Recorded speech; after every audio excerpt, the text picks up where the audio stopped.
Hi everyone, welcome back. And if you're stopping by for the first time, welcome to a space where we talk about reducing stress by choosing peace and finding joy. In today's episode, we're talking about presence and intuition and the quiet but powerful impact that showing up can have, especially in the most meaningful of moments. I hope you'll join me for an emotional conversation about the courage it takes to close the gap between intention and action, and how sometimes simply showing up can transform a moment, a memory, or a life. Come on. It's the Don't Be a Miserable Cow podcast with your host, Lisa Marshall. My guest today is Sarah Brehant, and she's someone I admire deeply for the way she moves through the world. She's my daughter. She's also a wife, a devoted dog mom, and cat mom, and a remarkably savvy businesswoman. She's a luxury wedding designer who's built her business by turning creativity into something real, helping people bring their dreams to life with so much care and intention. Sarah is generous and kind in the truest sense of the word. She notices the details that matter. She shows up thoughtfully, and she has this quiet way of giving more than what's expected. Not because she has to, but because that's just who she is. And it's that same presence, intuition, and heart that brought her into a moment that would forever change my experience of loss and love. I can't wait for you to meet her. Hi, Sarah. Hi. Welcome to the show. Thank you for having me. I want to start by just saying thank you for being here. I know that this conversation Already is going to be tender. You set the pace. There's no expectations. If you need a pause, you need a break, we'll do it. I just want to show my gratitude because this conversation is so important, and I think that people need to hear it. So thank you for being willing to have it. Yeah, absolutely. I'm happy to have uncomfortable conversations. Okay, well, this one's going to be uncomfortable. So let's start by introducing Peter. So anyone who doesn't know who Peter was, let's talk about that. Who was Peter? To me, Peter was my stepdad. I had known him since I was, I don't know, how old was I when I met him? So you would have been 6 or 7. Yeah. So basically, he was our neighbor. He was my stepdad, and I knew him my entire life. Yeah. And I was incredibly close to him. Right. Yeah. When you think of Peter before Alzheimer's, what comes to mind? Peter he was funny, and he was very gentle, and he was a very quiet, very intelligent person. He worked so hard. He could figure anything out, and he was so caring. And the biggest thing that will always stand out is how chivalrous he was. He would run to the door to open it before me. Every time I'd pull in your driveway, he would come out to see if he could unload my car. He would help me to load my car. He's just, very old-fashioned, classic gentleman. I forgot that about him. Yeah. Thank you for reminding me of that. How would you describe who Peter was in everyday life, especially within our family? Peter was very wholesome, and he was very much the anchor of the family, very cool, calm, and collected. If there was an issue, he was the first person that wanted to help and support. He was very smart in the way that logistical and in the way with his hands. Mm. And so I'm falling back into like the traditional gentleman. Yeah, it's so funny. I'm thinking of his dad. Like he completely got that from his dad, Rich, who absolutely was 100% gentleman too. I never really thought about it, but they were very similar. In what ways did Peter as a stepdad show up for you when you were growing up? I think that he had a really calm demeanor, but he was also authoritative. And he demanded respect, but in like a very quiet way, which was interesting. And so I always looked up to him and respected him. He never asked more of me as my stepdad than I felt like I could give.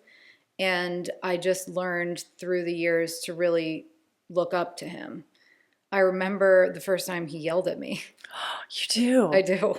What was it about? I quit a job without giving them a 2 weeks. It was a grocery store job, and I was a bagger, and he taught me a lesson, but in a very respectful way. What did he, do you remember what he said? I think and you were probably like 16, 17. Yeah, not even 17. Okay. I was probably, I don't know. I feel like you could get a job at like 14 or 15 back then. I don't know. Yeah. But it was my first job and I hated it. And one day I was just like, I'm not going back. And he basically tried to educate me as to my reputation and just being reliable as a human. How did that make you feel? I was pissed. You were pissed at him? Yes, because I was like, you're not my dad. Exactly. But, that stuck with me and it did teach me a lesson. And he did it in a very respectful way. And it did teach me a lesson. It did exactly what it was supposed to do because he did it in a respectful way. Wow. Yeah. That's amazing. What do you think Peter taught you intentionally or unintentionally, just by being himself? To gain the respect, you don't have to command the whole room and you don't have to be the loudest person in the room. I think he often set an example that people just wanted to follow because, and it wasn't in a loud way at all. Was there a phrase that Peter would say often? Yes. Oh, yeah. Keep your ears and eyes open and know what's going on around you at all times. And I still say it. When would he tell you I say this? it to you now. Yeah. Anytime, anytime I was going out or doing anything that could have been taken as this is not that responsible, or that anytime I was doing anything, like anytime I left the house, he would say that. Yep. Keep your eyes and ears open and know what's going on around you at all times. Yep. I think he got that from his father too. I'm not surprised. Yeah, it's a great quote. I feel like all parents should use it. When you noticed Peter beginning to change, when his disease started to progress, what was the hardest for you to adjust to? I think it was trying to comprehend what he could understand and how to treat him with respect. And the decline was gradual. And he was really, really good at faking it. He was great because he was so smart.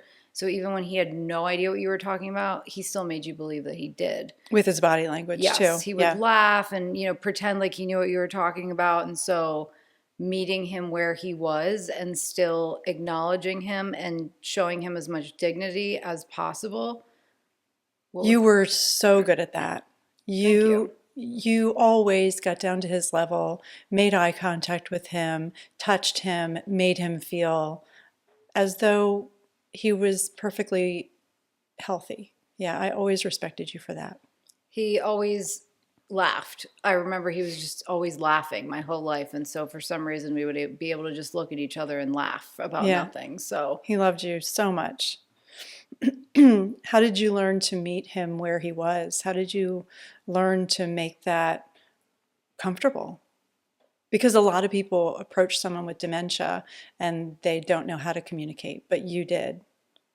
I think a lot of it probably came from your blog, to be honest.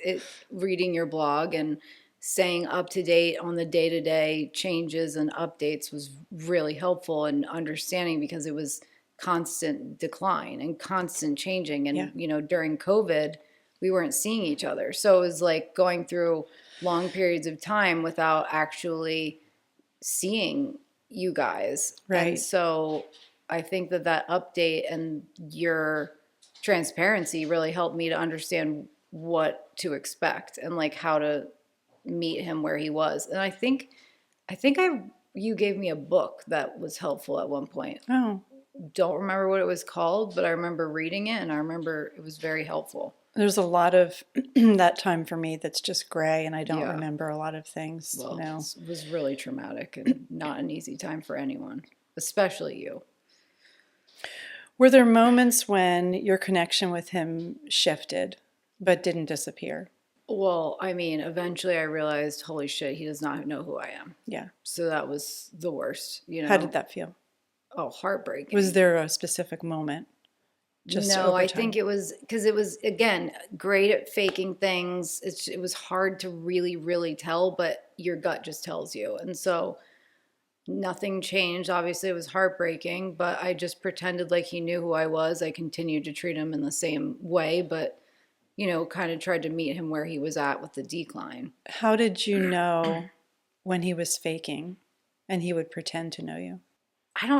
My gut just told me because it's Yeah. not like because he was such a warm, kind, friendly person that he was always that way till Yeah. the bitter end. Always. Yes. All the way till the last night when he closed his eyes. Yeah. You're- So I just knew, it's like that gut intuition. Yeah. I always felt that he didn't know I was his wife, but he felt safe with me. Yeah. And I feel Yeah. I feel like that's how he felt with you too. Yeah.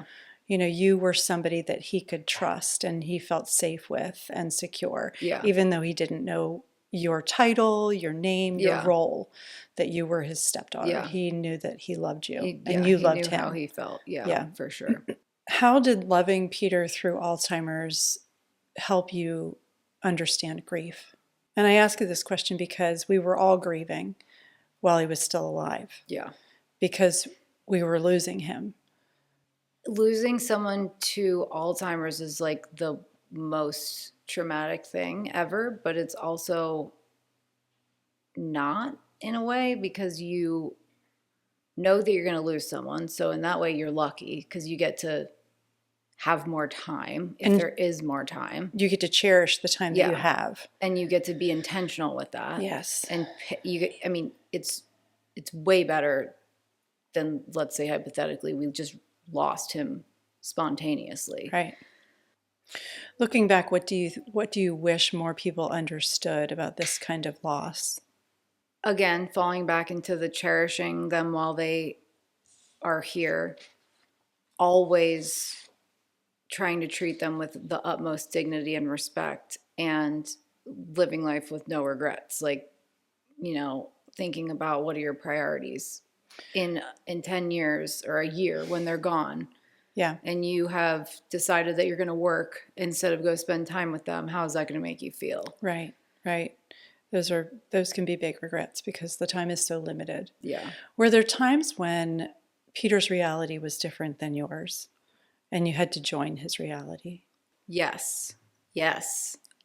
We were maybe celebrating my birthday at your house, and you had created this poster board of all of our family members because I think it was during COVID you did that. Yeah. So he could see everybody who was important in his life, and he could point and you could be like, this is, your good friend, and this is your son, and who's this?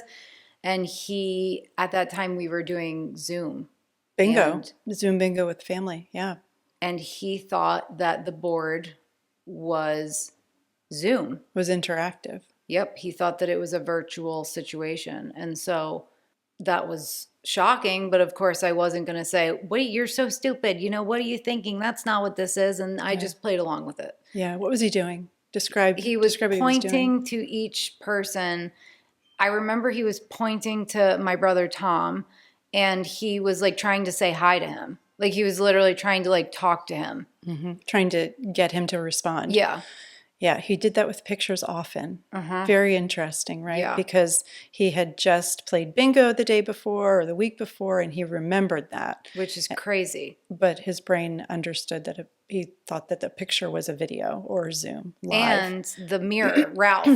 Reflection Ralph. I saw Reflection Ralph. I met him. I experienced it. I thought it was very wholesome. I thought it was really cute. He made a friend. And that friend would help me get a break. Yeah. I mean, I feel sometimes like it was Peter's soul taking care of him. Like, we got this. That's actually a good point. I feel like, yeah. Yeah. Yeah, he loved his buddy, and and tried to encourage him to I know, come it's so out. cute. It was really wholesome, to be honest, the whole thing. It was very sweet. I remember the one day he was upstairs in the bathroom off of the bedroom, and I could hear him playing and laughing. And so I kind of snuck up there to see what he was doing, and I, kind of peered around the door so he wouldn't hear me. And there he was looking, he was standing above the bathroom sink looking at the mirror, his buddy Ralph. Oh, I remember this. The water was running, and he was taking hands full of water and splashing Ralph with the water and laughing like he was five. he was 5. Yeah. It was like it was very funny. Yeah. And very upsetting Yeah, at the it's same like time. horribly depressing but wholesome at the same time somehow. Yes. Like Benjamin Button. Yeah. I'm literally I'm shaking just it's thinking crazy. Thinking about all of. Well, it's probably not easy to go back to that space for you. Ugh. So let's fast forward. Now we're talking about December, the month that Peter died. So before that, all 5 children had come, seen Peter. You were there constantly with him and always checking on me. I asked everyone, each of the kids, do you want a phone call before Peter passes away or after? Because we were going to know, as it got closer. How did you feel when you were posed with that question? What were your thoughts?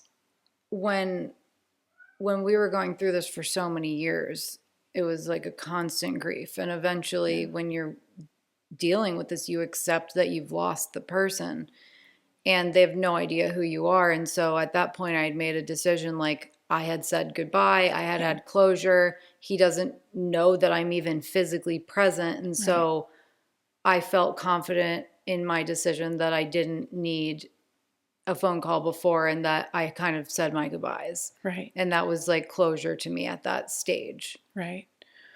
What did that choice represent for you emotionally at that time? To be honest, it was COVID. I was going through winter depression. So I felt very numb and I wasn't sure what the outcome of that decision was. But I did feel pretty confident in that final decision at that stage. How are you preparing in your own quiet way for real grief, not ambiguous grief? Oh, well, I was not. Yeah. Yeah. Because you just don't know. You have no idea. I thought I was prepared, in it every day. Yeah. And I really thought I was prepared, and I was not.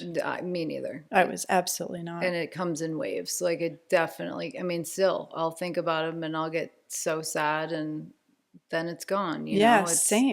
Same for me. I will get sad and I will cry, or I'll hear a song or see something on TV and I just, start crying, and that's okay. It is okay. I think that's how it works. But the crazy thing is this is maybe jumping ahead, is you're going through all this horrible experience and then he's gone and then the memories start coming back after, which is so interesting because I forgot all of that during, because he turned into a different person. And you're just so focused on who he is presently. And then all of a sudden he's gone and all the beautiful, happy memories come back. Yes. And that's what I try to focus on too. But that's what makes you sad. Yeah. That is what's sad. Yeah. But I feel grateful that we had the time that we had together and we made, beautiful memories. We had a lovely relationship. We really did. But you literally were a notebook couple. It couldn't have been cuter. Okay, so something shifted for you. I had asked you, you said, I want a phone call after. So let's set the stage for what that night looked like. It was the day after Christmas. Peter had been sleeping for 2 days. He kissed me goodnight on Christmas Eve, and then he never woke up again. And so there were a few scares where we thought, oh, this is it. But I knew on December 26th, because there were some signs of death, that it was going to happen soon. And so you were in communication with me, texting me, and also texting the nurse that I had hired a couple of months before. So It was quiet in the room. Peter was in his hospital bed in the living room. The lights were dimmed, stars on the ceiling. We were diffusing lavender. Beautiful music was playing. We were just trying to make it peaceful.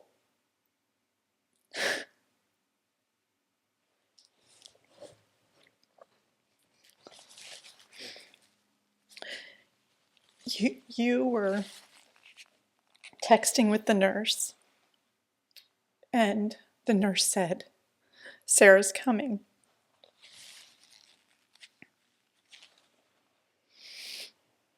Sorry. It's okay. Take your time. What shifted for you?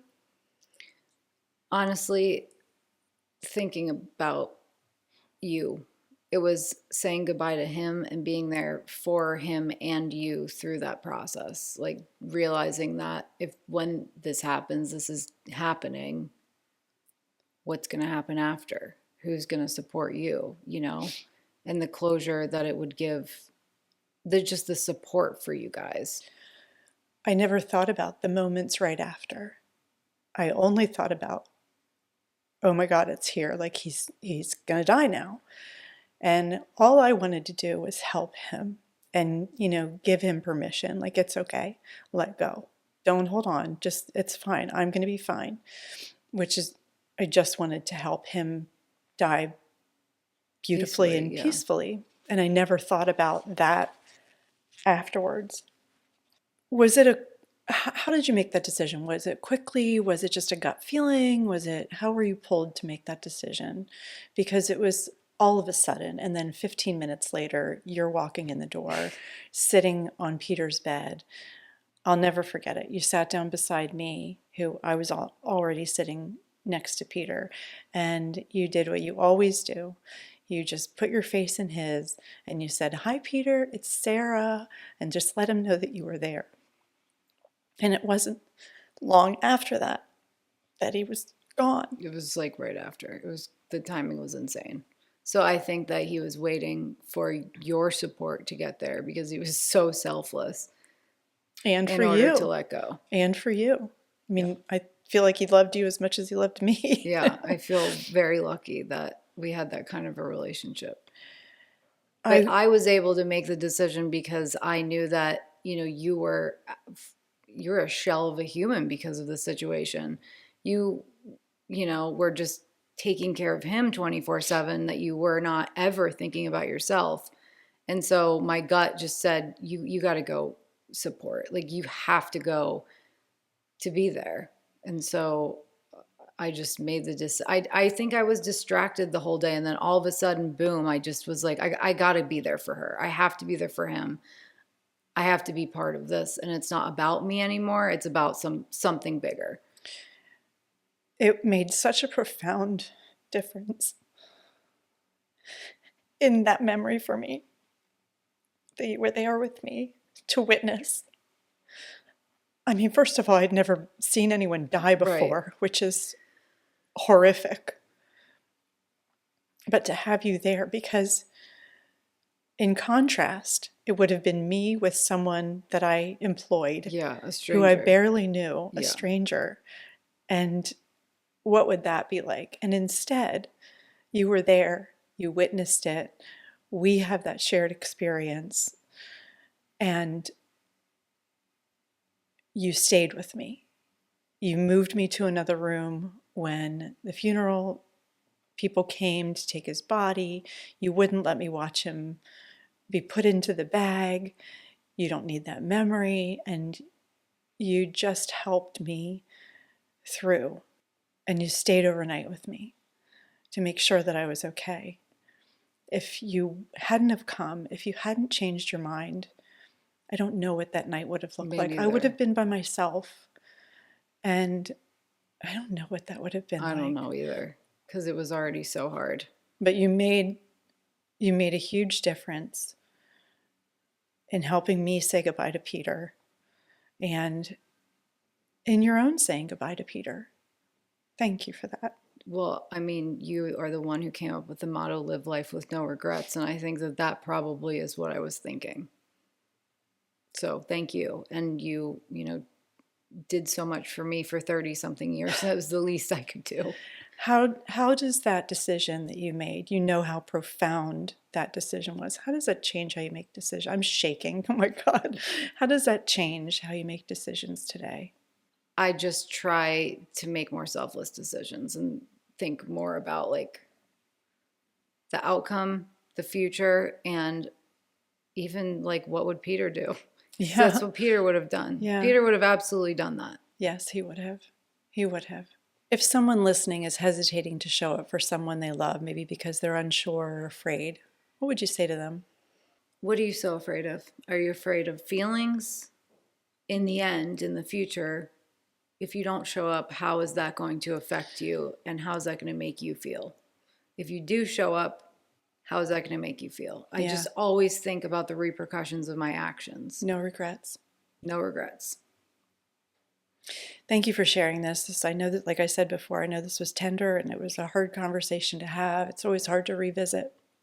I'm really grateful that you're here. Yeah. And I know that you've helped a lot of people today. And I love Peter and I want to keep his memory going forever. Me too. Thank you, Sarah. Of course, it was a pleasure. That's it for today. Thanks so much for joining us. We'll leave you with this episode's interactive question. Can you think of a time when someone showed up for you in a way that truly mattered? What did their presence change for you? Head on over to joywithlisa.com and tell us all about it. And remember, we all have a choice. Choose joy, choose peace, and don't be a miserable cow. See you next time. Bye. Bye. Thanks for spending this time with us on the Don't Be a Miserable Cow podcast with your host, Lisa Marshall. If you're looking for a little more guidance or encouragement, you can find Lisa's books, Find Joy, No Regrets, and Oh, Hello, Alzheimer's. And if you'd like to support the show or learn more about Lisa and her guests, visit us at joywithlisa.com.